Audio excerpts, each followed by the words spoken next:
Hello everyone, welcome to Guru Institute Chandigarh. My name is Kavita Kaushal. Today in this video lecture, I am going to discuss with you about the syllabus for exam CSIR UGC NET and this video is for the life sciences student. अगर आप इस exam की preparation कर रहे हैं तो I am assuming that you are familiar with the pattern of the exam. This exam is conducted by CSIR UGC and it is conducted twice in a year. दो बार ये एग्जाम आपका साल में होता है. This exam is concerned with the students जो PhD के लिए प्रिपेयर कर रहे हैं. ठीक है, PhD करने के लिए उनको फेलोशिप जो है वो इस एग्जाम के थ्रू दी जाती है.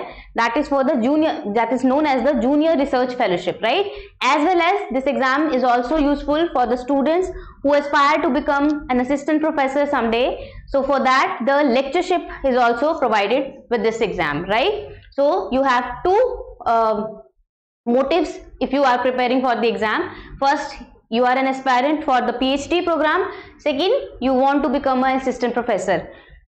अगर आप इनमें से कोई भी हैं, आपके लिए एग्जाम बहुत ही इंपॉर्टेंट और यूजफुल है. तो first you need to be very clear with the syllabus. इस एग्जाम का क्या सिलेबस है वही हम इस वीडियो लेक्चर में आज डिस्कस करेंगे. ठीक है, और ये जो लेक्चर है ये सिर्फ लाइफ साइंसेज स्टूडेंट्स के लिए है. तो जो लाइफ साइंसेज स्टूडेंट है please continue watching this video. By the end of the video you will be familiar with the syllabus. कितनी यूनिट्स हैं, किस तरह से उस यूनिट्स में क्या क्या टॉपिक्स हैं जो आपको प्रिपेयर करने हैं to qualify this exam successfully. तो वन बाय वन एक एक यूनिट जो है हम डिस्कस करेंगे. Before directly going to the syllabus I just want you to know, इस एग्जाम के पैटर्न पे भी एक वीडियो जो है वो हम बनाएंगे. तो you can also look for that video so that you are familiar with the pattern. This video is solely concern with the syllabus, right? तो लेट्स स्टार्ट.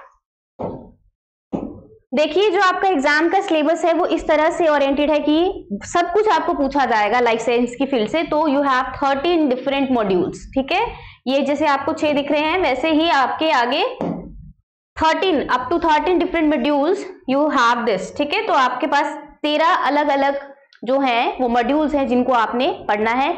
उन्हीं में से आपका जो एग्जाम का सिलेबस है वो कवर हो जाएगा. ठीक है, अब देखेंगे कि एक एक करके हम इन सभी मॉड्यूल्स को जो है डिस्कस करेंगे.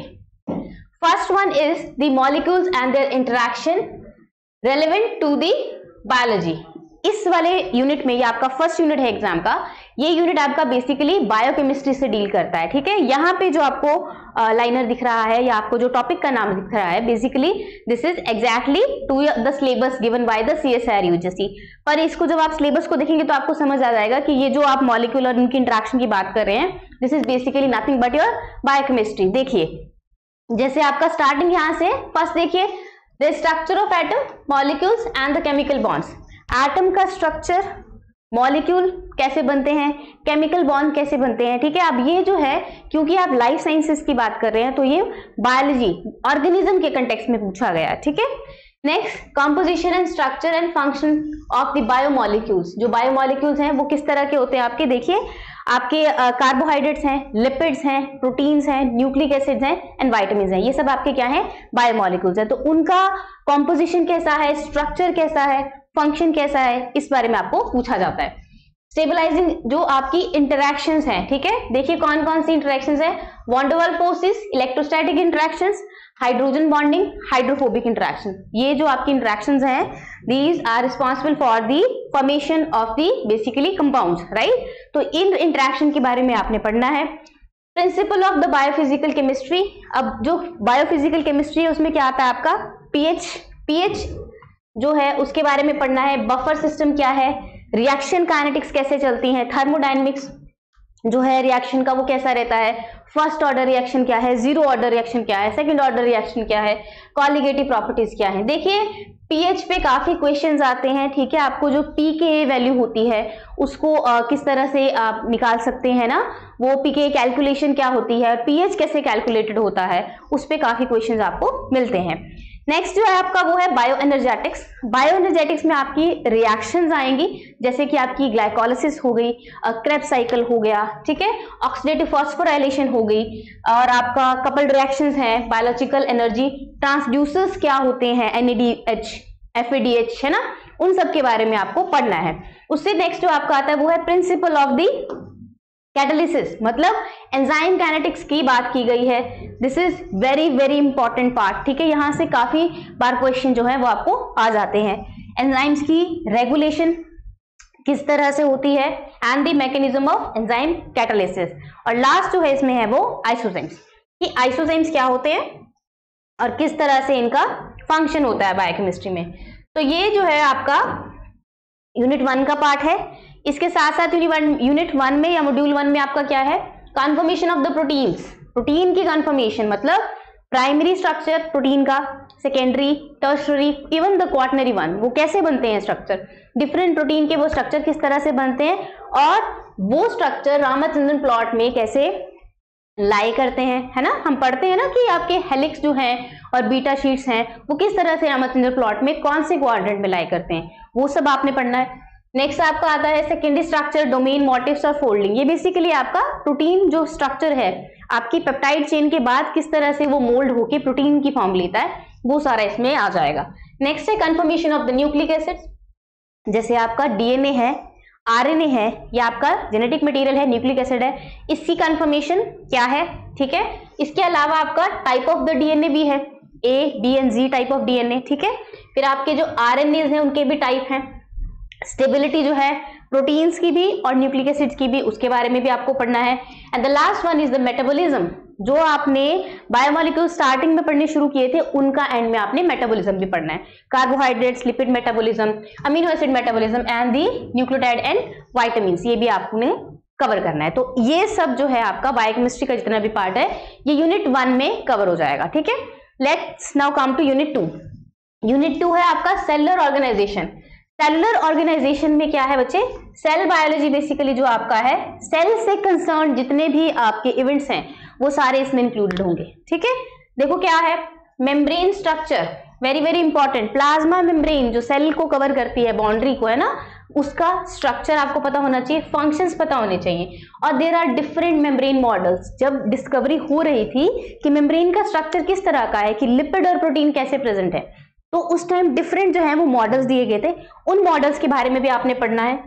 लिपिड की बायलेयर किस तरह से प्रेजेंट है, मेम्ब्रेन के प्रोटीन्स का टाइप क्या होता है, ठीक है। फिर देयर आर डिफरेंट प्रोसेसेस जो मेम्ब्रेन के थ्रू होती है, जैसे there is one called osmosis. Ion channels क्या है, ट्रांसपोर्ट जो है वो मेम्ब्रेन के थ्रू किस तरह से होता है, एक्टिव ट्रांसपोर्ट है आपका और पैसिव ट्रांसपोर्ट है, सेकेंडरी एक्टिव ट्रांसपोर्ट होता है। फिर उसके साथ जो ट्रांसपोर्ट है इसमें कुछ मेम्ब्रेन प्रोटीन्स यूज होते हैं, मेम्ब्रेन पंप्स यूज होते हैं, है ना। मैकेनिज्म क्या है आपका, जब आपकी सॉर्टिंग होगी किसकी, इंटरसेलुलर ट्रांसपोर्ट के दौरान जब आपका प्रोटीन बनेगा, अगर उसकी टारगेटिंग है वो होनी है, वो किस तरह से होगी, है ना। और आपके मेम्ब्रेन की प्रॉपर्टीज क्या है, पहला तो ये आपका मेम्ब्रेन के कंटेक्स्ट में इंक्लूड होगा। दूसरा स्टेप आता है structure, organisation and function of the intracellular organelles. फिर आपको एक एक ऑर्गेनेली के बारे में पढ़ना है, जैसे आप न्यूक्लियस ले लीजिए, माइटोकॉन्ड्रिया ले लीजिए, गोल्जी बॉडी हो गया आपका, लाइसोसोम है, एंडोप्लाज्मिक रेटिकुलम है, पेरोक्सिसोम भी आप पढ़ेंगे, है ना। वैक्यूल्स के बारे में पढ़ना है, क्लोरोप्लास्ट। इन सब ऑर्गेनेलिस का स्ट्रक्चर क्या है, स्ट्रक्चरली थोड़ा आपको पता होना चाहिए, और फंक्शन क्या है, किस तरह से ये रोल प्ले करती हैं एक सेल के लिए, ठीक है। और इसके साथ साथ एक बड़ा इंपॉर्टेंट पार्ट आता है ऑर्गेनेलिस के अलावा, दैट इज द साइटोस्केलेटन, ठीक है।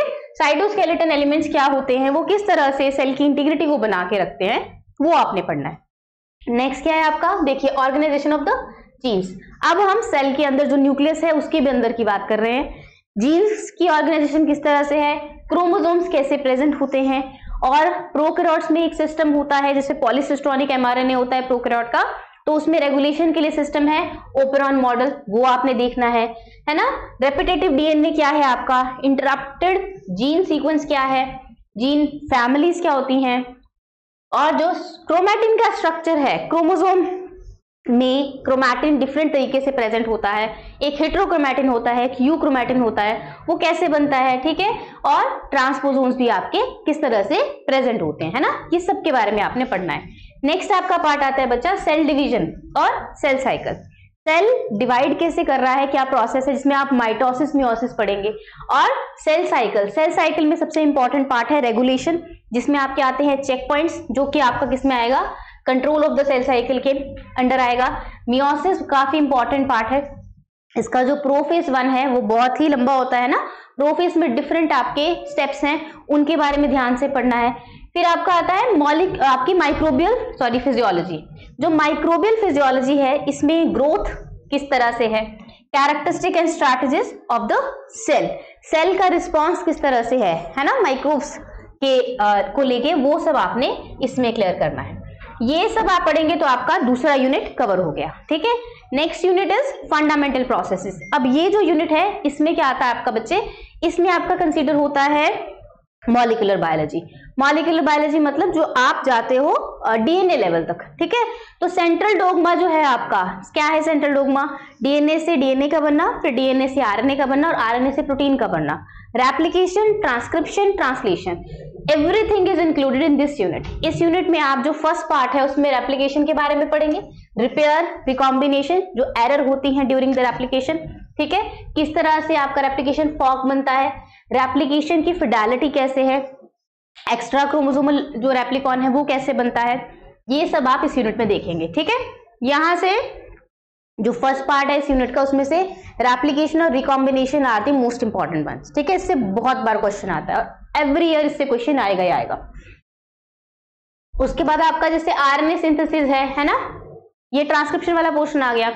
आरएनए सिंथेसिस के साथ आपका इंक्लूडेड होता है बच्चे, देखिए एक तो तीनों जो आपके प्रोसेसेस हैं, रेप्लिकेशन, ट्रांसक्रिप्शन एंड ट्रांसलेशन, ये जो प्रोसेसेस हैं इनको डायरेक्टली डीपली सारा पढ़ना है, किस तरह के फैक्टर्स, एक्टिवेटर्स, इनहिबिटर इनके साथ रिलेटेड है वो पढ़ना है।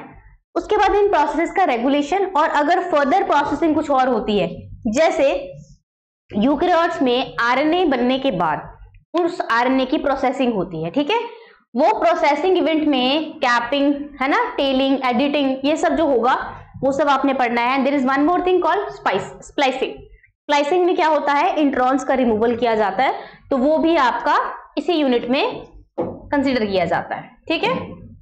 थर्ड पॉइंट आता है प्रोटीन सिंथेसिस। ये बेसिकली काम पहुंच गया हम ट्रांसलेशन पे। तो ट्रांसलेशन का पूरा मैकेनिज्म अच्छे से पढ़ेंगे, जिसमें आपका टीआरएनए किस तरह से, पहले तो आरएनए के टाइप पता होने चाहिए, राइबोसोम्स क्या होते हैं, किस तरह से उसमें आरएनए और प्रोटीन प्रेजेंट है, फिर राइबोसोम जो है वो एमआरएनए के साथ इंटरेक्ट कैसे करते हैं, है ना, किस तरह से प्रोटीन सिंथेसिस का प्रोसेस चलता है, टीआरएनए आपका कैसे हेल्प करता है सिंथेसिस में, डिफरेंट जो आपके फैक्टर्स हैं वो कैसे प्रेजेंट होते हैं, प्रूफ रीडिंग और translation inhibitors, very very important part, यहां से बहुत क्वेश्चन आते हैं, ठीक है। तो ट्रांसलेशन इनहिबिटर आपको पता होने चाहिए। लास्ट जो पोर्शन आता है इस यूनिट का, that is the control of gene expression, ठीक है। अब यहाँ पे ट्रांसलेशन लेवल पे या ट्रांसक्रिप्शन लेवल पे किस तरह से जीन एक्सप्रेशन को कंट्रोल किया जा सकता है, एंड सेकेंडली आपका फेजेस, वायरसेस और प्रोकैरियोटिक या यूकैरियोटिक जीन जो है उन सभी का अपने एक्सप्रेशन किस तरह से करवा सकते हैं, किस तरह से उनको रेगुलेट करते हैं। क्रोमैटिन जो होता है जीन एक्सप्रेशन में वो कैसे रोल प्ले करता है, जैसे आपका एक बनता है, आपका क्या बनता है, न्यूक्लियोसोम, है ना, तो न्यूक्लियोसोम फॉर्मेशन कैसे होती है, कौन से प्रोटीन रिस्पॉन्सिबल हैं, और फिर कुछ मॉडिफिकेशंस होती हैं, एसिटाइलेशन है, मिथाइलेशन है, वो कहाँ पे होंगी कि उससे जीन साइलेंसिंग होगी या फिर जीन आपकी एक्टिवेट होगी। तो इस तरह की चीजें जो है वो सारी किसमें इंक्लूडेड है, आपके यूनिट नंबर 3 में। इसके बाद हम आते हैं यूनिट नंबर 4 पे, मॉड्यूल 4 जो है आपका सेल कम्युनिकेशन एंड सिग्नलिंग। इसमें आपने दो सेल या मल्टीपल सेल आपस में किस तरह से कम्युनिकेट करते हैं, क्या सिग्नल्स का यूज करते हैं, तो different type of signallings are known, उन सिग्नलिंग्स को आपने पढ़ना है। देखिए इसमें फर्स्ट जैसे आपका आता है होस्ट पैरासाइट इंटरेक्शन। होस्ट का सेल और जो पैरासाइट है वो आपस में इंटरेक्ट करेंगे तो उनको कम्युनिकेट करने की जरूरत है, तो किस तरह से वो इंटरेक्शन चलती हैं, कैसे रिकॉग्निशन होगी, कैसे एंट्री होगी, पहले वो रिकॉग्नाइज करेगा कि यही कॉम्पिटेंट होस्ट है मेरा, और फिर वो पैरासाइट अंदर जाएगा, तो रिकॉग्निशन, एंट्री। अब जो आपके पैथोजेंस हैं वो डिफरेंट तरह के हैं, जैसे आपके बैक्टीरिया है, वायरसेस है, ठीक है, वो कैसे एंटर करता है सेल में, क्या ऑल्टरेशंस होंगी होस्ट के बिहेवियर में so that the pathogen can survive, ठीक है, तो पैथोजन किस तरह से मैनिपुलेट करता है होस्ट सेल को, वो आप यहाँ पढ़ेंगे। जैसे वायरस इंड्यूस्ड सेल ट्रांसफॉर्मेशन होती है ना, बहुत सारे वायरसेस हैं आपके जो कैंसर कॉजिंग होते हैं, क्योंकि वो सेल को ट्रांसफॉर्म कर देते हैं, फिर उसमें अनकंट्रोल्ड डिवीजन होती है, तो वो क्या ट्रांसफॉर्मेशंस हैं। पैथोजन इंड्यूस्ड डिजीजेस कौन सी हैं आपकी, एनिमल्स में भी और प्लांट्स में भी, ठीक है, वो सब आपने देखना है। सेल सेल जो फ्यूजन है, दोनों नॉर्मल सेल का भी और एबनॉर्मल सेल्स का भी, वो फ्यूजन कैसे होता है उसके बारे में भी आप इसी यूनिट में पढ़ेंगे। फिर आपका क्वेश्चन आता है बच्चा सेल सिग्नलिंग का। जो सेल सिग्नलिंग है इसमें हार्मोन्स का किस तरह से रोल है, ठीक है, कौन से रिसेप्टर्स हैं और वो रिसेप्टर्स कहाँ प्रेजेंट है, क्या वो सेल में की मेम्ब्रेन में प्रेजेंट है, क्या सिग्नलिंग मेम्ब्रेन के थ्रू हो रही है या फिर वो डाउनस्ट्रीम सिग्नलिंग के लिए कोई सेकेंडरी मैसेंजर बनाया जा रहा है। जैसे आपका साइक्लिक एएमपी कई सिग्नल्स में बनता है, तो जी प्रोटीन कपल्ड रिसेप्टर ये देखिए। फिर सिग्नल ट्रांसडक्शन पाथवे में से आपका दूसरा और भी आएंगे, जैसे आपके यहाँ पे लिखा नहीं है बट जो आपके सिग्नलिंग वाले हैं उसमें आपके बहुत सारे आपके सिग्नलिंग डिफरेंट तरह के, जैसे जी प्रोटीन कपल रिसेप्टर है ना, जीपीसीआर सिग्नलिंग है, वैसे और भी सिग्नलिंग के हैं आपके, जैसे आपका टायरोसिन मीडिएटेड सिग्नलिंग भी होगी, ठीक है।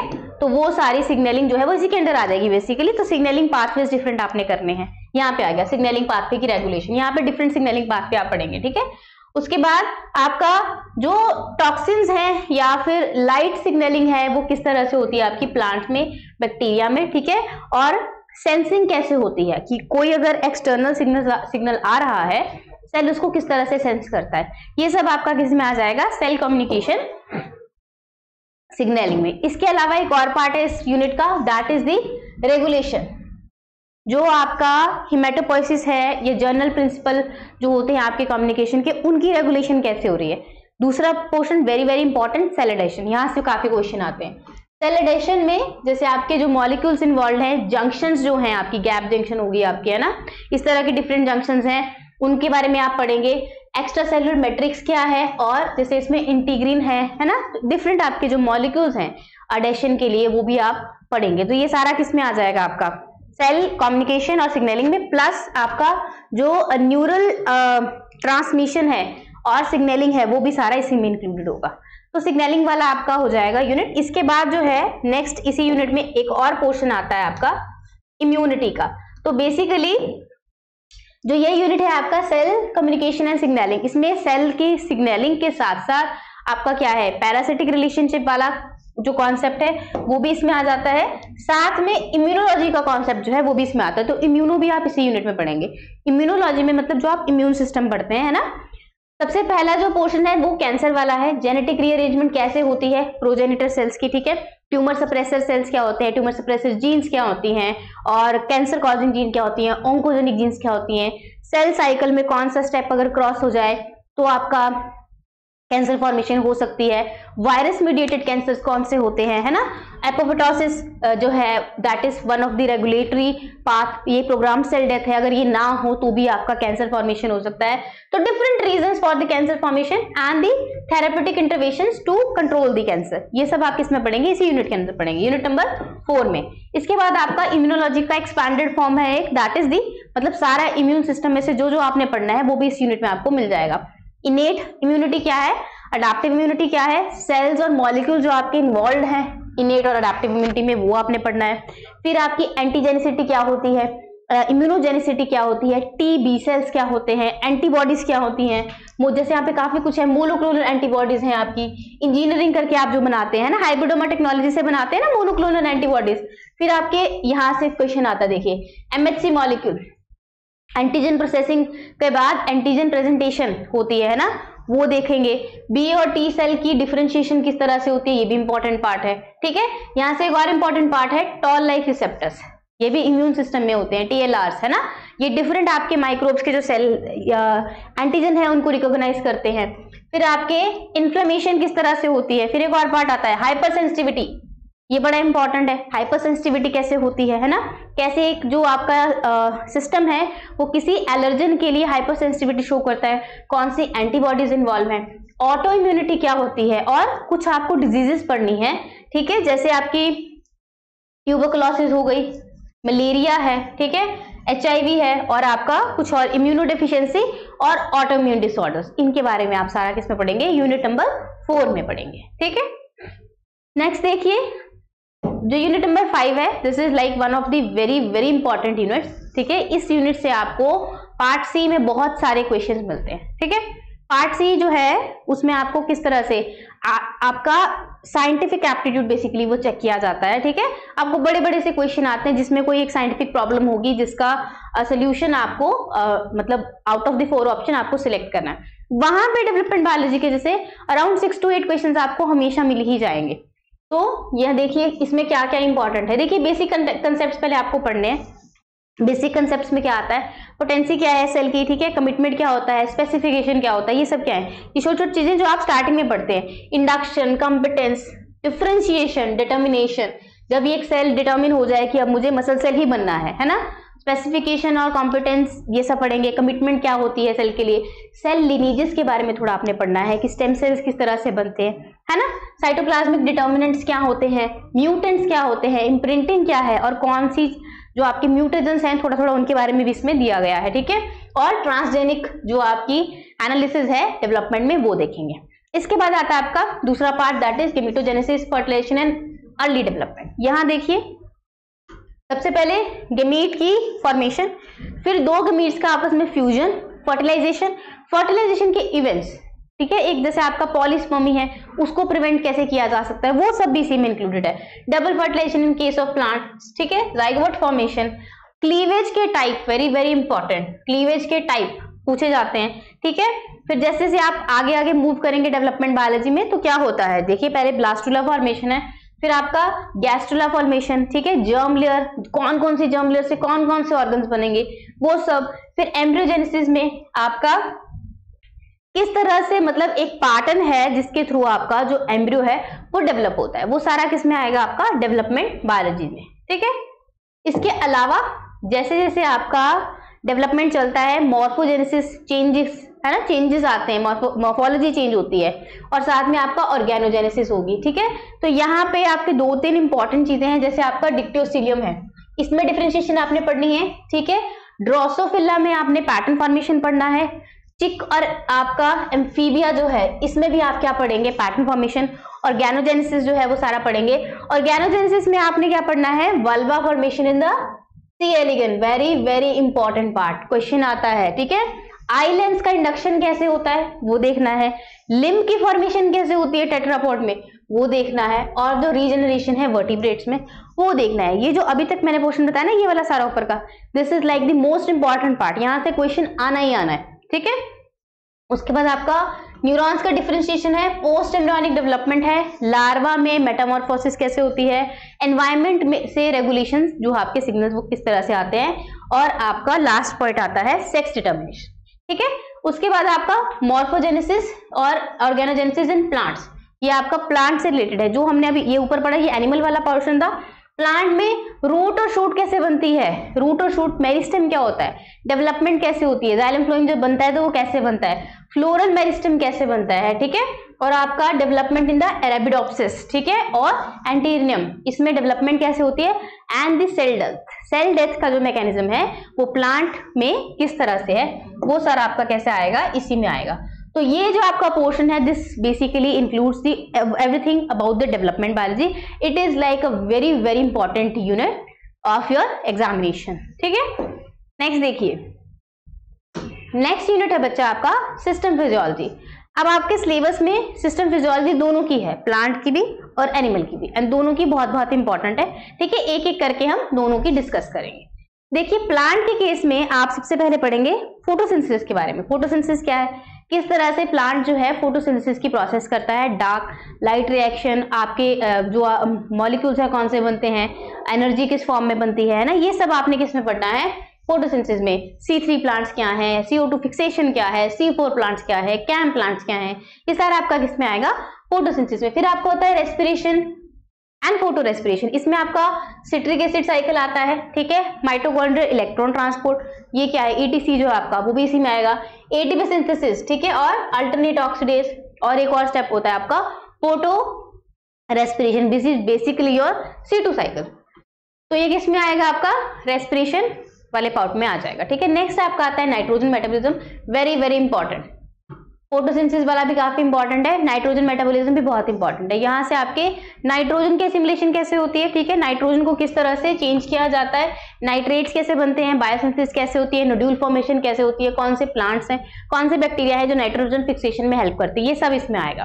फिर आता है इंपॉर्टेंट पोर्शन प्लांट हार्मोन, ठीक है, 10 आपको हार्मोन्स पढ़ने हैं, उसमें से 5 जो है प्राइमरी है, ठीक है, उनमें आपका बायोसिंथेसिस, हार्मोन्स का स्टोरेज, ब्रेकडाउन, ट्रांसपोर्ट, इफेक्ट क्या होगा हार्मोन का और मैकेनिज्म ऑफ एक्शन, ठीक है। यहाँ पे बायोसिंथेसिस काफी इंपॉर्टेंट है, एक्शन काफी इंपॉर्टेंट है, ठीक है, जो सिग्नलिंग होती है ना हार्मोन्स की उसमें से क्वेश्चन काफी आता है, ठीक है, जैसे आपके ऑक्सिन, जिबरेलिन, साइटोकाइनिन, इथाइलिन, ये सब आपके क्या है हार्मोन्स है, ठीक है, 5 आपके प्राइमरी, उसके बाद 5 और भी हैं जो आपको पढ़ने होते हैं।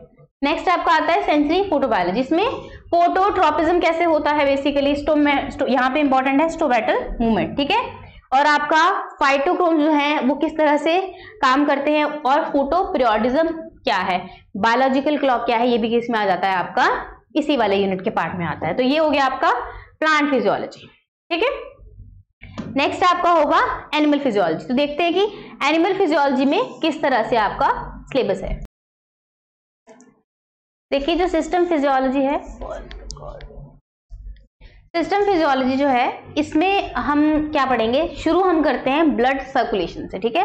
देखिए जो एनिमल सिस्टम है उसमें डिफरेंट टाइप के क्या होते हैं बेसिकली आपके, मतलब सिस्टम जो है वो डिवाइडेड है डिफरेंट फंक्शन के लिए, जैसे आपका रेस्पिरेशन के लिए रेस्पिरेटरी सिस्टम है, डाइजेशन के लिए डाइजेस्टिव सिस्टम है, ब्लड के लिए या फिर आपके सर्कुलेशन के लिए आपका सर्कुलेटरी सिस्टम है, ठीक है, जो आपका कार्डियोवास्कुलर सिस्टम भी जिसको हम कहते हैं, फिर एक्सक्रीटरी सिस्टम है आपका for the excretion part, and then we have the hormonal जो सिस्टम है हमारा, जिसमें हमारा जो क्या आता है कंट्रोल एंड कोऑर्डिनेशन, जिसमें नर्वस सिस्टम भी आ जाता है साथ में, ठीक है, क्योंकि नर्वस सिस्टम और हार्मोनल सिस्टम बेसिकली मिलके काम करते हैं। तो वही सब सिस्टम में आपको क्या क्या पढ़ना है वो यहाँ दे रखा है। देखिए ब्लड सर्कुलेशन में आपको पहले देखना है कि ब्लड कॉर्पसल्स, आपकी हीमोपोइसिस या हिमेटोपोइसिस, ये क्या है फॉर्मेशन ऑफ ब्लड सेल्स कैसे होती है, कितने टाइप के ब्लड सेल्स हैं, ठीक है, और उनका फंक्शन क्या रहता है, ब्लड वॉल्यूम क्या है, यहाँ से है ना, ब्लड वॉल्यूम का रेगुलेशन कैसे होता है। यहाँ पे एक और इंपॉर्टेंट पार्ट है, हीमोग्लोबिन के बारे में अच्छे से पढ़ना है, और पढ़ना है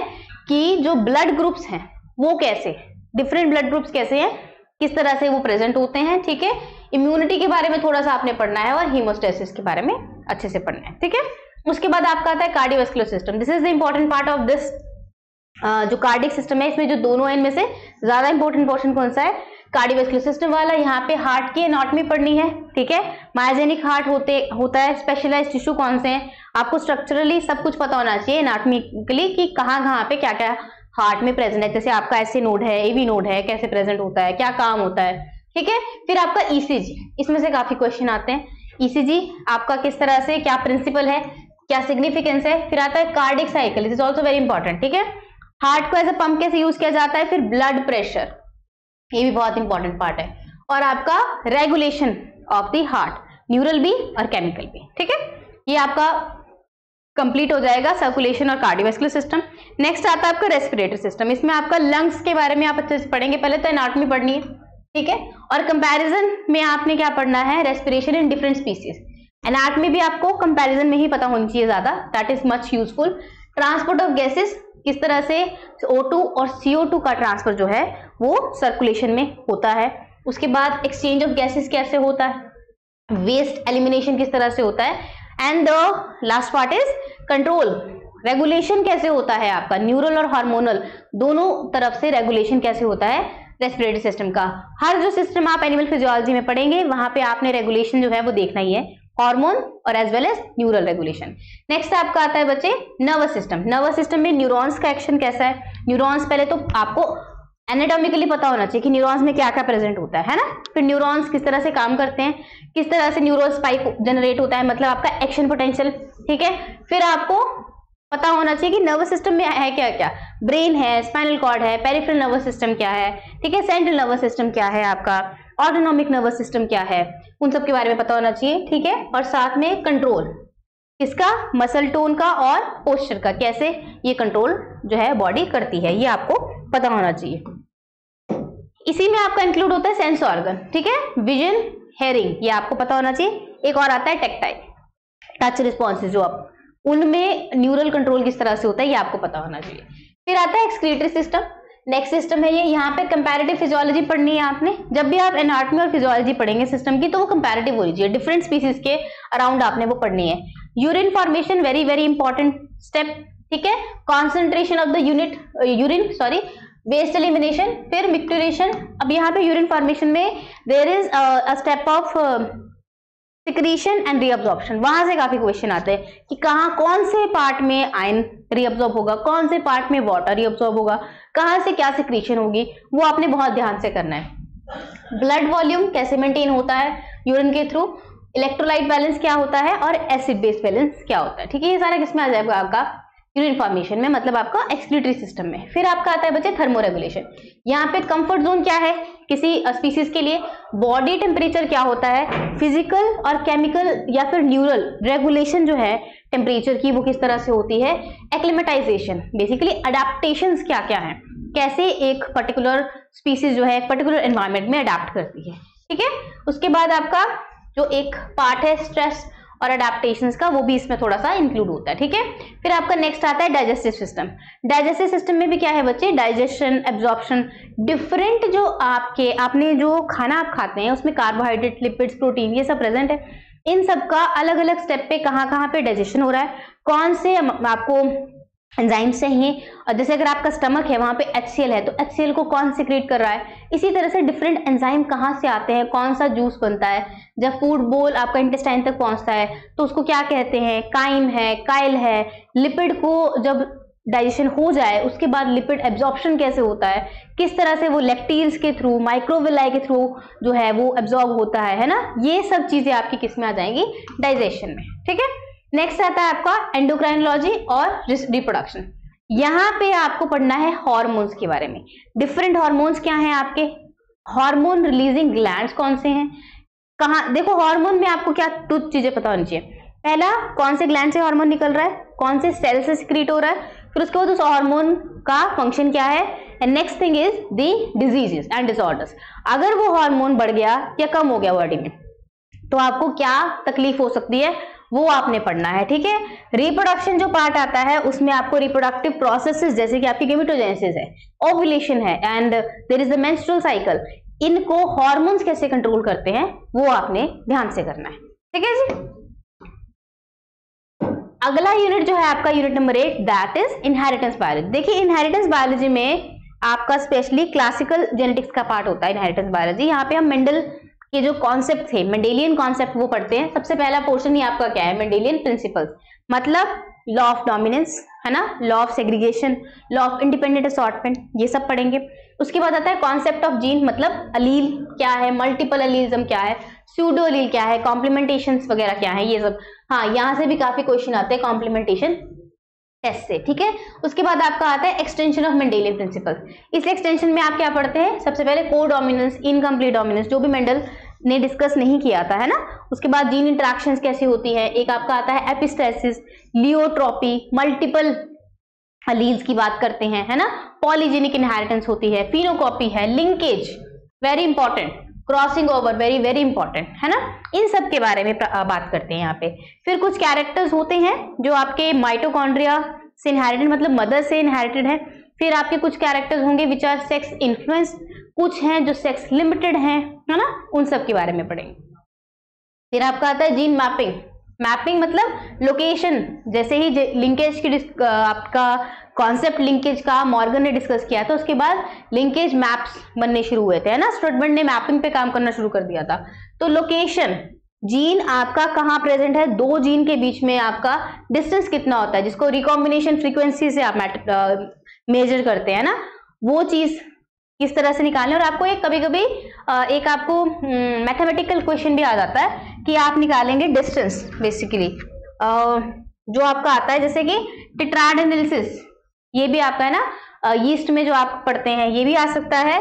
लिंकेज मैपिंग में आपकी आती है रिकॉम्बिनेशन फ्रीक्वेंसी, तो उसको कैलकुलेट करना। और एक आप करते हैं क्वेश्चन बच्चे, आपको आता है जो यहीं से मैपिंग से, जीन ऑर्डर, कि किस तरह से जीन का ऑर्डर प्रेजेंट है, किस ऑर्डर में आपके जीन्स प्रेजेंट हैं, वो आपको पता होना चाहिए, ठीक है।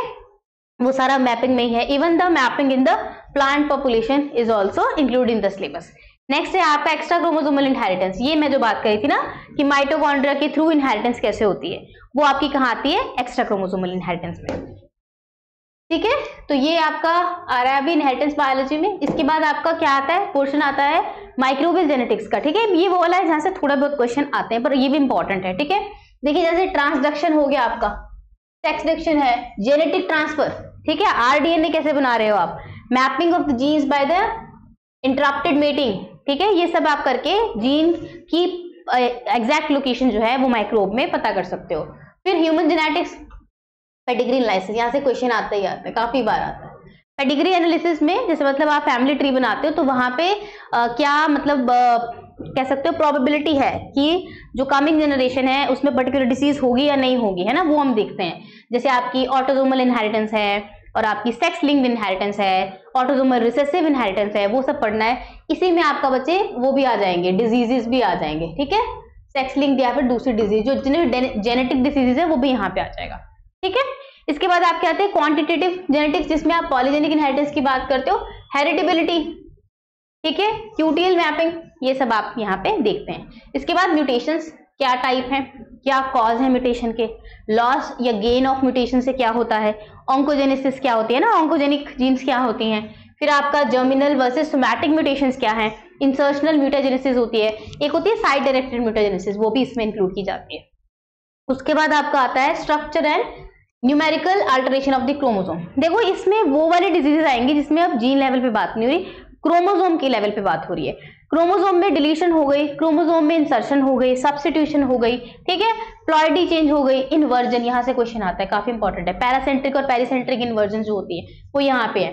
Translocation, ploidies and their genetic implication, ये सारा क्या है आपका, ये इसमें इंक्लूड होता है। फिर आपका रिकॉम्बिनेशन, ये बड़ा इंपॉर्टेंट पार्ट है। होमोलोगस रिकॉम्बिनेशन क्या होता है, नॉन होमोलोगस रिकॉम्बिनेशन क्या होता है। ठीक है, और इसमें एक और पोर्शन आता है ट्रांसपोजोन्स, क्या है, ट्रांसपोजोन्स। तो ट्रांसपोजोन्स कैसे, कौन से टाइप के प्रेजेंट होते हैं और एग्जाम्पल, और ट्रांसपोजिशन होता कैसे, ये सब इसी यूनिट में इंक्लूड होता है। नेक्स्ट जो आपका यूनिट आता है बच्चे, that is the diversity of the life form. This is also very important unit.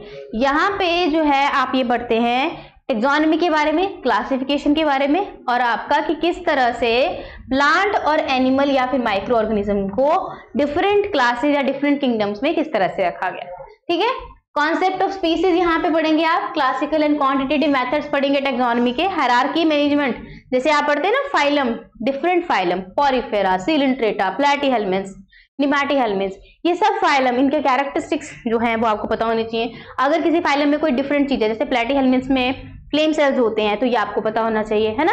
Different जो कैरेक्टरिस्टिक फीचर है वो, प्लस दी एग्जाम्पल्स, एग्जाम्पल के साथ आपको फाइलम का पता होना चाहिए।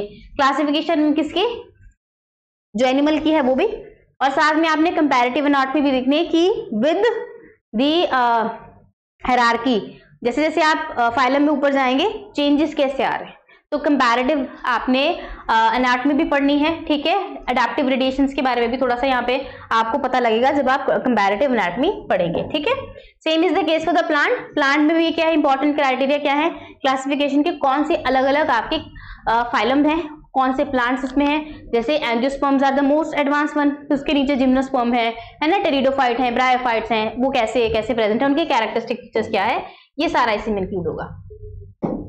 साथ में क्या आता है इसमें, natural history of the Indian subcontinent. Indian subcontinent का जैसे जब बना था, आपको पता है ना कि पहले पैंजिया होता था, फिर डिवीजन हुई, तो सबकॉन्टिनेंट जब हमारा बना बच्चे, तो इसमें आपके सब ज्योग्राफिकल ओरिजिन्स क्या हैं, माइग्रेटरी स्पीसीज कौन सी हैं जो आती हैं, और अभी जो आपके इंडियन मैमल्स, बर्ड्स, ये सब जो है ना, हमारे कॉन्टिनेंट में कौन से बर्ड्स, कौन से मैमल्स प्रेजेंट हैं, वो आपको पता होना चाहिए।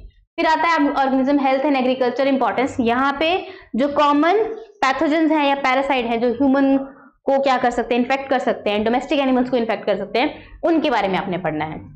Next is the organism of conservation concern. यहाँ पे आप पढ़ेंगे बच्चे कि एंडेंजर्ड स्पीसीज क्या है, आपकी कंजर्वेशन स्ट्रैटेजीज, थोड़ा सा इसके बारे में पढ़ेंगे। ये पोर्शन ज्यादा अच्छे से आप किसमें कवर करेंगे, इकोलॉजी में। ठीक है। इकोलॉजिकल प्रिंसिपल्स जो हैं वहां पे आप क्या पढ़ेंगे, यहाँ पे जो क्लासिफिकेशन बेसिस है ना उससे रिलेटेड आपने पढ़ना है। नेक्स्ट जो आपकी यूनिट है इकोलॉजी है, unit number 10।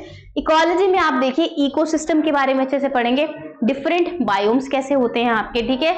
Are strategic species क्या है, के स्ट्रेटेजिक स्पीसीज क्या है, आपका हैबिटेट और निश कैसा है, ठीक है। यहाँ पे ये देखिए इंपॉर्टेंट क्या क्या है मैं वो बताती हूँ आपको। पॉपुलेशन इकोलॉजी क्वेश्चन आता है यहाँ पे, ठीक है।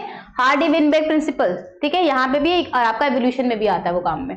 उसके बाद मेटा पॉपुलेशन क्या है, स्पीसीज की इंटरेक्शंस कैसी हैं, मतलब जैसे अगर हम पॉलिनेशन की बात करें तो क्रॉस पॉलिनेशन कैसे होती है, कौन सी इंसेक्ट स्पीसीज उसमें इन्वॉल्व होती है, ठीक है। Inter specific and intra specific competition, very very important, ये पढ़ना है। कम्युनिटी इकोलॉजी में आपका है नेचर ऑफ कम्युनिटीज कैसी हैं, ठीक है, डाइवर्सिटी को कैसे मेजर कर सकते हो, इकोटोन स्पीसीज क्या है, एज इफेक्ट क्या है, इकोलॉजिकल सक्सेशन, प्राइमरी और सेकेंडरी सक्सेशन किस तरह से होती है ना। और इकोसिस्टम इकोलॉजी में आपका क्या आता है देखिए, energy flow, pyramids, primary production, secondary production, Indian ecosystem, marine, आपके जो अलग अलग हॉटस्पॉट जोन है इंडिया में उनके बारे में पढ़ना है। बायोजियोग्राफी के बारे में पढ़ना है कि डिफरेंट बायोम्स क्या है। एक आती है आपकी theory of the island geography, biogeography, very very important, यहाँ से क्वेश्चन आता है। एक आपका जो इंटरस्पेसिफिक कॉम्पिटिशन है ना, यहाँ से क्वेश्चन आता है। एक आता है आर एंड के स्पीसीज, वहां से भी क्वेश्चन आता है, ठीक है। और different interactions among the organism, mutualism है, कमेंसलिज्म है, एमेंसलिज्म है, आपका प्रेडेशन है, पैरासिटिज्म है, इनके एग्जाम्पल और बेसिक अंडरस्टैंडिंग की ये प्रोसेस है क्या, ये इंटरेक्शंस है क्या, वो सब इकोलॉजी में आप पढ़ते हैं, ठीक है। फिर आपका एक आता है अप्लाइड इकोलॉजी। अप्लाइड इकोलॉजी में आप देखते हैं कि बायोडाइवर्सिटी जो है ग्लोबल लेवल पे वो किस तरह से काम कर रही है। इसमें हम पोल्यूशन का भी देखते हैं और डॉक्यूमेंटेशन करेंगे, डिफरेंट जो आपके डाइवर्सिटी है वो किस तरह से प्रेजेंट है, मैनेजमेंट अप्रोचेस क्या हो सकती हैं डाइवर्सिटी को कंजर्व करने के लिए। कंजर्वेशन जो है वो कैसे, जैसे आपका रेड डेटा बुक है उसमें एंडेंजर्ड स्पीसीज क्या कौन सी हैं, और आपके डिफरेंट जो अप्रोचेस हैं मैनेजमेंट के लिए, आपके जैसे एक अर्थ समिट हुआ था है ना, डिफरेंट जो चीजें हैं present for the management of the conservation of biodiversity, वो आपने पढ़ना है। आपको ना एंडेंजर्ड स्पीसीज जो है और आपके वनरेबल स्पीसीज जो रेड डेटा बुक में डिफरेंट कैटेगराइजेशन करी है ना स्पीसीज को, जो थ्रेट है उसके अकॉर्डिंग, वो आपको पता होना चाहिए विद द एग्जाम्पल, वो पूछ लिया जाता है कभी। नेक्स्ट आपका यूनिट आता है एवोल्यूशन एंड द बिहेवियर। अब देखिए एवोल्यूशन, पहले अर्थ कैसे बनी, अर्थ का एनवायरनमेंट अब कैसा है, पहले कैसे था। फिर आती थ्योरीज। थ्योरीज वो जो आपके एवोल्यूशनरी थे, उन्होंने देखा कि किस तरह से जो मॉडर्न ह्यूमन है वो एशियंट ह्यूमन से इवॉल्व हुआ है, उससे पहले कौन थे, है ना। तो वेरी बिगिनिंग में क्या थे और कौन सी जो फोर्सेज हैं वो एवोल्यूशन के लिए इंपॉर्टेंट है। इसमें आप जैसे लेमार्किज्म पढ़ेंगे, डार्विनिज्म पढ़ेंगे, फिर आप जो ह्यूगो डिवरिस है उनकी थ्योरीज पढ़ेंगे, म्यूटेशन वाली, है ना। तो डिफरेंट आपने साइंटिस्ट के बारे में यहाँ पे पढ़ना है जिन्होंने क्या दिया, लेमार्किज्म है, डार्विन कंसेप्ट है, वेरिएशन है, और आपकी जैसे नेचुरल सिलेक्शन है ना। फिर स्पॉन्टेनिटी ऑफ आपकी म्यूटेशन है, एवोल्यूशनरी सिंथेसिस किस तरह से हुई है, origin of cell and unicellular evolution में यहाँ पे आपने ओपरन हार्डिन जो है उनके कॉन्सेप्ट और मिलर जो थे एक साइंटिस्ट उनके एक्सपेरिमेंट्स, वो आपने यहाँ पे पढ़ना है। इसके बाद आप क्या पढ़ेंगे, पैलेंटोलॉजी। देखिए पैलेंटोलॉजी में आपके आते हैं फॉसिल, फॉसिल्स की स्टडी, डिफरेंट फॉसिल किस ओरिजिन में मिले थे, कौन से टाइम स्केल पे मिले थे, स्टेजेस जो है प्राइमेट एवोल्यूशन में, वो जैसे आपने ह्यूमन एवोल्यूशन पढ़ना है, डिफरेंट जो स्टेजेस आई थी उनके बारे में पढ़ना है। हॉर्स का एवोल्यूशन भी पढ़ना है आपने, ठीक है ना। यहाँ पे होमो सेपियंस का एवोल्यूशन पढ़ना है, हॉर्स का भी आपने पढ़ना है, हॉर्स का भी गिवन है आपको, ठीक है। और यूनिसेलुलर मल्टीसेलुलर ऑर्गेनिज्म कैसे आए, कौन से मेजर इवेंट हुए थे एवोल्यूशनरी टाइम स्केल पे, तो एवोल्यूशनरी टाइम स्केल को भी अच्छे से पढ़ना है। इपॉक हो गया आपका, है ना, जैसे लियोसिन है, ये सब भी पढ़ना है आपने। उसके बाद आपका आता है मॉलिक्यूलर एवोल्यूशन। यहाँ पे न्यूट्रल एवोल्यूशन क्या है, मॉलिक्यूलर टूल्स जो है वो कैसे यूज किए जाते हैं एवोल्यूशन को स्टडी करने के लिए। Proteins and nucleotide sequence analysis भी की जाती है अब तो, और पहले सिर्फ पैलेंटोलॉजी को यूज किया जाता था, अब तो और एडवांसमेंट आ गई। प्रोटीन की सीक्वेंस देख के आप बता सकते हो कि एवोल्यूशन में इस प्रोटीन का क्या महत्व रहा है ना। कुछ आपकी होती है ना कंसेंसस सीक्वेंसेस, क्या होती है कंसेंसस सीक्वेंसेस, जो डिफरेंट स्पीसीज में प्रेजेंट होंगी, है ना, लेकिन उनका चेंज जो है कंजर्व्ड सीक्वेंसेस को भी यूज कर सकते हो आप, है ना, कि किस तरह से उसमें डिफरेंस आया है। कंजर्व्ड सीक्वेंस में तो चलो कोई डिफरेंस नहीं आएगा, कंपैरिजन कर सकते हो आप। फिर आपके कुछ मैकेनिज्म आते हैं पॉपुलेशन जेनेटिक्स के, ये बहुत इंपॉर्टेंट पार्ट आ गया अब इकोलॉजी का। पॉपुलेशन जेनेटिक्स जो है वो भी पढ़ेंगे आप, हाँ सॉरी एवोल्यूशन का पार्ट है ये, इकोलॉजी का नहीं है। यहाँ पे जीन पूल क्या है आपका, जेनेटिक ड्रिफ्ट क्या है, ठीक है, और आपके बहुत सारे इफेक्ट्स हैं। यहाँ पे हार्ड इवेंट भी पढ़ते हैं आप, इसमें से क्वेश्चन आता है। माइग्रेशन क्या है, रैंडम जेनेटिक मूवमेंट क्या है, एलोपैट्रिक स्पेसिएशन क्या है, पेरीपैट्रिक स्पेसिएशन क्या है ना, ये सब आप स्पीसिएशन का डिफरेंट पार्ट पढ़ेंगे। और आपकी कन्वर्जेंट एवोल्यूशन, अडेप्टिव रेडिएशन क्या है, सेक्सुअल मॉडिफिकेशंस जो हुई हैं कुछ, और कुछ जो है बिहेवियर जो चेंजेस हैं वो सब आप किसमें पढ़ते हैं, यहाँ पे पढ़ेंगे, ठीक है, पॉपुलेशन उसमें। नेक्स्ट आता है आपका लास्ट वाला जो पार्ट है इकोलॉजी का, वो है सॉरी एवोल्यूशन का, वो है ब्रेन बिहेवियर एवोल्यूशन। एवोल्यूशन में ब्रेन और बिहेवियर में क्या क्या फर्क आए थे, ठीक है, डिफरेंट मेथड जो है वो यूज किए जाते हैं, प्रॉक्सिमेट एंड अल्टीमेट कॉजेशन। यहाँ पे देखिए अल्ट्रुइज्म बहुत इंपॉर्टेंट है, ठीक है, एवोल्यूशनरी ग्रुप्स हम बनाते हैं, इन सिलेक्शन काफी इंपॉर्टेंट है, रेसिप्रोकल अल्ट्रुइज्म क्या है, न्यूरल जो बेसिस है आपके लर्निंग का वो क्या है, जैसे हम एक क्रिटिकल पीरियड की लर्निंग कहते हैं, है ना, वो सब पढ़ेंगे। और इसके बाद आपका जैसे इंपॉर्टेंट जो है इसमें से स्लीप एंड अराउजल साइकिल क्या है, बायोलॉजिकल क्लॉक्स क्या है, ठीक है, मेटिक सिस्टम क्या होता है, डेवलपमेंट जो है बिहेवियर का वो कैसे वेरी करता है स्पीसीज टू स्पीसीज, ठीक है, पेरेंटल केयर हमें होती है ना, तो प्लेसेंटल मैमल में पेरेंटल केयर है, अग्रेसिव बिहेवियर क्या है स्पीसीज का, हैबिटेट सिलेक्शन कैसे होती है, ठीक है, फॉरेजिंग हैबिट्स क्या है, माइग्रेशन, नेविगेशन, डोमेस्टिकेशन, ये सब बिहेवियर पे कैसे फर्क डालती हैं वो सब हम इसमें पढ़ेंगे। और यहां से आपका यूनिट जो था एवोल्यूशन वाला वो खत्म। जो नेक्स्ट यूनिट आता है सेकंड लास्ट, वो है आपका अप्लाइड बायोलॉजी। देखिए अप्लाइड बायोलॉजी एक ऐसा यूनिट है जिसमें आप पढ़ेंगे कि आप बायोलॉजी का यूज कैसे कर सकते हैं, जो डिफरेंट माइक्रो ऑर्गेनिज्म है उनको डिफरेंट इंडस्ट्री लेवल पे यूज किया जाता है ना। जैसे अगर आप ईस्ट की बात करें तो जो आपकी ब्रेड इंडस्ट्री है वहां पे इसका यूज किया जाता है ना, और आपका एल्कोहलिक फर्मेंटेशंस में आपका माइक्रोब्स का यूज करते हैं। तो microbial fermentation, production of the small and macromolecules, पहली चीज। दूसरा application of the immunological processes, यहाँ पे कल्चर मेथड को यूज करके प्लस डायग्नोस्टिक टूल्स को बना के आप क्या कर सकते हो, इम्यूनोलॉजिकल टेक्निक्स का यूज कर सकते हो। दूसरा ट्रांसजेनिक एनिमल्स और प्लांट्स को बनाते हैं कहां से, आरडीएनए, रिकॉम्बिनेंट डीएनए टेक्नोलॉजी से। तो जेनेटिक मैनिपुलेशन करके आप अपने वेलफेयर के अकॉर्डिंग बढ़िया, मतलब जैसे हमने गोल्डन राइस बनाया ना जिसमें विटामिन ए का कंटेंट बहुत ज्यादा है, तो वो हमारे यूज के लिए है ना, क्योंकि हम क्या चाहते हैं कि हम थोड़ा सा भी राइस खाएं ज्यादा विटामिन ए मिले, तो मैनिपुलेशन कर सकते हो आप जेनेटिकली। उसके बाद जीनोमिक्स एंड इस एप्लीकेशन में हेल्थ एंड एग्रीकल्चर में जीन थेरेपी, जैसे जीन थेरेपी सबसे पहले किसको दी गई थी, स्किड पेशेंट को दी गई थी ना, एडीए डेफिशिएंसी के लिए, ये सब पढ़ेंगे आप। फिर आपका यूज क्या है बायोडाइवर्सिटी का, देखिए इकोलॉजिकल ड्यूटीज होती हैं कुछ जो एथिक्स में आती है, लेकिन एक इकोसिस्टम सर्विसेज होती हैं जिसमें हम एनवायरनमेंट से बहुत कुछ ले रहे हैं, है ना। जैसे बहुत सारे प्लांट्स हैं जो मेडिसिनल प्लांट्स हैं, तो जो मेडिसिन बन रही है वो कहां से रही है, इकोलॉजी से, और वो क्या है, वो लिविंग सिस्टम ही है बेसिकली। तो बायोलॉजी में आपको क्या हेल्प मिल रही है ना बाहर से, आप प्लांट के प्रोडक्ट्स को यूज कर रहे हो। फिर breeding in plants and animals, क्या करते हैं हम, सिलेक्टिव ब्रीडिंग करवाते हैं, है ना, असिस्टेड रिप्रोडक्टिव टेक्नोलॉजीज को भी यूज करते हैं। फिर बायोरेमेडिएशन और फाइटोरेमेडिएशन, यहाँ पे हम क्या करते हैं, बायोलॉजिकल ऑर्गेनिज्म का यूज करेंगे पोल्यूशन कंट्रोल के लिए, ठीक है। फिर बायोसेंसर्स, ये सब आपका किस में आ जाएगा बच्चे, अप्लाइड बायोलॉजी में। और जो लास्ट आपका आता है, लास्ट जो है that is your method in biology. अब यहाँ पे आप डिफरेंट टूल्स एंड टेक्निक्स के बारे में पढ़ेंगे जो आप बायोलॉजिकल सिस्टम में या फिर बायोलॉजिकल स्टडीज में यूज करते हैं। यहाँ पे एक एक करके देखेंगे। सबसे पहले डीएनए और आरएनए में आइसोलेशन और प्यूरिफिकेशन के लिए कौन कौन से डिफरेंट मेथड प्रेजेंट है उनके बारे में पढ़ना है। फिर एनालिसिस करनी है, पहले सेपरेशन करी, आइडेंटिफिकेशन करी, फिर एनालिसिस करेंगे डीएनए, आरएनए और प्रोटीन्स की, ठीक है। जैसे आप इलेक्ट्रोफोरेसिस यूज करते हैं, आइसोइलेक्ट्रिक फोकसिंग जेल्स यूज करते हैं, तो इनके बारे में आपको पता होना चाहिए कि टेक्निक्स क्या है। उसके बाद इन टेक्निक्स का आपने क्या देखना है, बेसिक प्रिंसिपल और किस चीज के लिए टेक्निक यूज होती है, बस इतने में आपका काम हो जाएगा, ठीक है। Molecular cloning of the DNA RNA fragment कैसे करते हैं, फिर यूकैरियोट और बैक्टीरियल सिस्टम में किस तरह से इस क्लोनिंग को यूज किया जाता है, expression of the recombinant proteins, है ना, जैसे बीटी कॉटन वगैरह जो बनी है वो सब, isolation of a specific nucleic acid sequence, इसके लिए आप क्या यूज करेंगे, मॉलिक्यूलर सीजर्स का। फिर generation of the genomic and cDNA libraries, ये भी काफी इंपॉर्टेंट पार्ट है, ठीक है। लाइब्रेरीज कैसे बनती हैं, प्लाज्मिड का फंक्शन क्या है, कॉस्मिड, बैक, यैक, ये सब क्या है आपके प्लाज्मिड के टाइप है ना। उसके बाद वेक्टर्स के बारे में अच्छे से पढ़ना है। म्यूटाजेनेसिस इन विट्रो कैसे हो सकती है, ठीक है।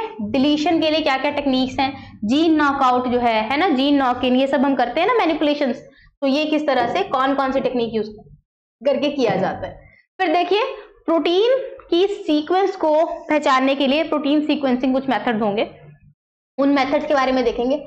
पोस्ट ट्रांसलेशन मॉडिफिकेशन को कैसे डिटेक्ट कर सकते हैं, वो मेथड है। डीएनए सीक्वेंसिंग के मेथड है, ठीक है। Strategies for genome sequencing. फिर जीन एक्सप्रेशन को स्टडी करने के लिए जो मेथड है, आरएनए या प्रोटीन लेवल पे आप एक्सप्रेशन कैसे देख सकते हैं, जैसे कि माइक्रो एरे बेस्ड टेक्निक्स होती है ना। फिर आइसोलेशन, सेपरेशन और एनालिसिस किसकी, जो भी हमने मॉलिक्यूल्स पीछे पढ़े थे ना सारे, उन्हीं के बारे में हम देख रहे हैं, कार्बोहाइड्रेट और लिपिड जैसे हैं, इनके आइसोलेशन। फिर आपका मार्कर्स हैं, RFLP, RPD, AFLP है ना, ये क्या है, restriction, fragment length, polymorphism basically है ना, तो ये क्या है, ये आपके मार्कर्स है, जेनेटिक मार्कर्स। इसके बाद हिस्टोकेमिकल एंड इम्यूनो टेक्निक्स में आप क्या पढ़ते हैं, एंटीबॉडी को डिटेक्ट कैसे कर सकते हैं, ठीक है। मॉलिक्यूल यूजिंग दी टेक्निक क्या है, एलाइजा, एंजाइम लिंक्ड इम्यूनोसॉर्बेंट ऐसे है ना, वेस्टर्न ब्लॉटिंग, इम्यूनो प्रेसिपिटेशन क्या है, फ्लो साइटोमेट्री क्या है, ठीक है, फ्लो साइटोमेट्री और इम्यूनोफ्लोरेसेंस। माइक्रोस्कोपी पे बहुत सारे क्वेश्चन आते हैं, डिफरेंट टाइप की जो माइक्रोस्कोपी है उसके बारे में आपको नॉलेज होनी चाहिए, ठीक है। लिविंग सेल की डिटेक्शन कैसे करनी है, इन सीटू लोकलाइजेशन, और जैसे कुछ टेक्निक्स हैं आपकी फिश और डिश, जिसमें FISH और JSH, इनमें ये भी क्या है, इम्यूनो टेक्निक्स है, इनके बारे में आपको पता होना चाहिए। देखिए टेक्निक्स में आपको बेसिक प्रिंसिपल और वो टेक्निक किस चीज के लिए यूज होती है, ये दो चीजें पता होनी चाहिए, ठीक है। उसके बाद आपका टेक्निक्स में और आगे जाएंगे तो क्या है, बायोफिजिकल मेथड्स देखिए, मॉलिक्यूलर एनालिसिस के लिए जैसे आपका स्पेक्ट्रोस्कोपी मेथड है एक, और आपका एक्सरे डिफ्रैक्शन टेक्निक होती है, NMR है, मॉलिक्यूलर एनालिसिस है, और स्कैटरिंग, लाइट स्कैटरिंग को देख के आप कर सकते हैं। डिफरेंट ये जो आपकी टेक्निक्स हैं, जैसे डिफरेंट टाइप ऑफ किसके हैं, स्पेक्ट्रोस्कोपी के हैं, प्लाज्मा रेजोनेंस मेथड है ना, और आपके NMR है, ये सब आपको टेक्निक का जो बेसिक है ना वो पता होना चाहिए, ठीक है, और इनके यूज। फिर स्टैटिस्टिकल मेथड, टेस्ट जो आपके हम बनाते हैं, सैंपल डिस्ट्रीब्यूशन कैसे करते हैं, प्रोबेबिलिटी कैसे टेक करते हैं, जैसे आपके पैरामीट्रिक और नॉन पैरामीट्रिक टेस्ट कैसे होते हैं, आपने डिस्ट्रीब्यूशन देखनी है तो बाइनोमियल डिस्ट्रीब्यूशन, पॉइजन डिस्ट्रीब्यूशन, ये सब कैसे है ना। देखो ये देखो नॉन पैरामीट्रिक स्ट्रेटेजीज हैं आपकी, है ना। कॉन्फिडेंस इंटरवल क्या होता है, रिग्रेशन क्या है, कोरिलेशन क्या है, टी टेस्ट क्या है, काई-स्क्वायर टेस्ट क्या है, ये सब आपको पता होना चाहिए, है ना। ये सब जो है ये किस में आता है, आपका स्टैट का पोर्शन है बेसिकली, स्टैटिस्टिकल मेथड्स हैं। उसके बाद रेडियो लेबलिंग टेक्निक्स जो हैं उनके बारे में पढ़ना है, रेडियो आइसोटोप कैसे लगाए जाते हैं, सेफ्टी गाइडलाइंस क्या है, रेडियो आइसोटोप्स जो लगाए हैं, डिफरेंट टाइप को मेजर करने के लिए कौन कौन सी टेक्निक्स हैं, है ना वो। फिर माइक्रोस्कोपिक टेक्निक्स हैं, डिफरेंट माइक्रोस्कोप्स, और जैसे सेल, हम जब सेल मेम्ब्रेन की बात करते हैं तो वहां पे हम फ्रीज फ्रैक्चर टेक्निक की बात करते हैं, है ना। फ्रीज फ्रैक्चर मेथड्स हैं आपके, ठीक है, इमेज प्रोसेसिंग करते हैं, और आपका फ्रैप होता है ना, तो वो जो फोटो ब्लीचिंग करते हैं सेल मेम्ब्रेन प्रोटीन्स के लिए, वो देखना, वो सारे माइक्रोस्कोपिक लेवल पे आएंगे। और different type of microscopy, power of microscopy, ये आपको पता होना चाहिए, यहाँ से काफी क्वेश्चन आते हैं माइक्रोस्कोपी से, ठीक है। फिर आपके इलेक्ट्रोफिजियोलॉजिकल मेथड्स हैं कि सिंगल न्यूरॉन रिकॉर्डिंग कैसे होती है, यहाँ से पैच क्लैंप हो गया आपका, और ECG, ये बहुत इंपॉर्टेंट है। ब्रेन एक्टिविटी के लिए ब्रेन वेव्स को जैसे मेजर करते हैं ना, तो पेट, MRI, कैट, ये सब क्या है। और लास्ट आता है आपका फील्ड बायोलॉजी में जो मेथड यूज होते हैं, ठीक है, जैसे आपने अगर सैंपलिंग करनी है वो कैसे होगी, ठीक है, और आपका हैबिटेट कैरेक्टराइजेशन है, या आपका पॉपुलेशन डेंसिटी जब देखनी होती है प्लांट एनिमल की, वो कैसे एस्टिमेट करते हैं, है ना। जैसे आपका एक होता है ना मार्क एंड रिकैप्चर, तो मार्क करके दोबारा से रिकैप्चर करना किसी स्पीशीज को, वो भी किस में होता है आपका पॉपुलेशन की, मतलब आपने काउंटिंग जो करनी है, एस्टिमेशन करनी है, और रिमोट सेंसिंग मेथड्स होते हैं कुछ, वो यूज करने हैं। तो ये जो सारा था आपका, ये सारा किस में आ गया आपका, मेथड्स इन द बायोलॉजी। तो देखिए अभी तक मैंने आपको क्या बताया कि देयर आर 3 यूनिट्स बेसिकली। अगर मैं थोड़ा सा कवर करूं इसको, तो यूनिट्स कितने हैं आपके, 1 to 13, ठीक है। 13 आपके मॉड्यूल्स हैं जो आपने प्रिपेयर करने हैं, और इनमें से आपको अभी भी मैंने थोड़ा थोड़ा बता दिया कि किसमें कौन से ज्यादा इंपॉर्टेंट टॉपिक है, ठीक है। ये 13 मॉड्यूल आप आपके पढ़ लेंगे तो आपका लाइफ साइंसेस वाला जो आपका सब्जेक्ट का पोर्शन है, देखिए जो आपका सिलेबस है ये जो हमने डिस्कस किया this is only for the specific subject, ये लाइफ साइंसेज का सिलेबस है। लेकिन आपके एग्जाम में आपके सब्जेक्ट के अलावा आपको एक और क्वेश्चन आता है, वो जनरल एप्टीट्यूड का होता है, ठीक है। वो आप जो अलग एक वीडियो होगी हमारे ही तरफ से फॉर दी एग्जाम पैटर्न, उसमें आप देख सकते हैं, ठीक है। तो अभी तक हमने क्या डिस्कस किया, ये सारा बच्चे आपका सिलेबस डिस्कस हो गया है। ये जो सिलेबस है ये CSIR UGC net life sciences का सिलेबस है। आई होप कि आपको जो सिलेबस का एक आइडिया लगा हो, किसी भी एग्जाम की प्रिपरेशन से पहले आपको सिलेबस से फेमिलियरिटी होनी चाहिए, ठीक है, क्योंकि सिलेबस ओरिएंटेड ही हमेशा पेपर आता है, इससे बाहर कुछ नहीं आएगा। जो आपने सिलेबस देखा है अभी वही सिलेबस आपको एग्जाम में पूछा जाएगा, ठीक है। तो यही सिलेबस को ध्यान में रख के आपने अपनी प्रिपरेशन स्टार्ट करनी है। And for your help, if you need any help, we are here. आप गुरु इंस्टीट्यूट को जो है कभी भी कांटेक्ट कर सकते हैं, ठीक है। We have this success rate, अभी हमारे काफी जो स्टूडेंट्स हैं उनकी सिलेक्शन जो है इसी एग्जामिनेशन में हमारे इंस्टीट्यूट की तरफ से हुई है, ठीक है। तो अगर आप हमें कांटेक्ट करना चाहते हैं for the preparation of this exam, ठीक है, CSIR लाइफ साइंसेज का जो बैच है वो स्टार्ट होने वाले हैं, तो आप इन नंबर्स पे, जो नंबर दे रखे हैं यहाँ पे, इस पे कॉल करके हमें कांटेक्ट कर सकते हैं। We provide online as well as the offline help for the students. कोई भी स्टडी मटेरियल जो है CSIR के लिए, आपको उससे रिलेटेड कोई क्वेरी है, आपको क्लासेस से रिलेटेड कोई क्वेरी है, वो सब जो है आप हमें कॉल करके पता कर सकते हैं, ठीक है। और अगर आपको कोई डेमो लेक्चर चाहिए पहले, तो उसके लिए भी आप हमें जो क्वेरी है वो डाल सकते हैं। My name is Kavita Kaushal and I also teach biology in this institute. So you can let us know about your queries, and I hope this video was helpful to you. All the best for your examination, and I'll see you in the next lecture. Thank you so much.